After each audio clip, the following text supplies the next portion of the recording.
શહેરમાં ગુનેગારોમાં જાણે પોલીસનો કોઈ જ ખોફ રહ્યો ન હોય એવું લાગી રહ્યું છે. નાનપુરા ડચ ગાર્ડન પાસે પાણીપુરીની લારી ચલાવતા પિતા પુત્ર પર 3 બદમાશોએ જીવલેણ હુમલો કર્યો છે, જેને પગલે અથવાલાઇન્સ પોલીસે હત્યાની કોશિશનો ગુન્હો નોંધ્યો છે. આ ગુન્હામાં પોલીસે અલ્તમસ ઉર્ફે અલ્તુ ઇરફાન શેખ, અયાન અસગર અલી કુરેશી અને મુસ્તુફા આરિફ શાહની ધરપકડ કરી છે.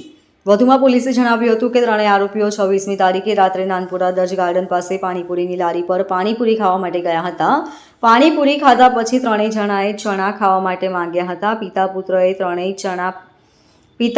ત્રણેય જણાને ચણા પણ આપ્યા હતા. જો કે ચણા બરાબર ન લાગતા હોવાનું કહી ગાળાગાળી કરી હતી. આથી પિતા પુત્રે અપશબ્દ ન બોલવા બાબતે કહેતા ત્રણેય જણા ગુંડાગીરી પર ઉતરી આવ્યા હતા. ત્રણેય પહેલા પિતા પુત્રને ઢીક મૂકીને માર માર્યો. બાદમાં પાણીપુરીવાળાના પુત્ર ભાનુ પ્રતાપ પર પણ અલ્તમસે જાનથી મારી નાખવાના ઈરાદે ચપ્પુ વડે ઘા ઝીંક્યા હતા. Bureau report LK star news, Surat.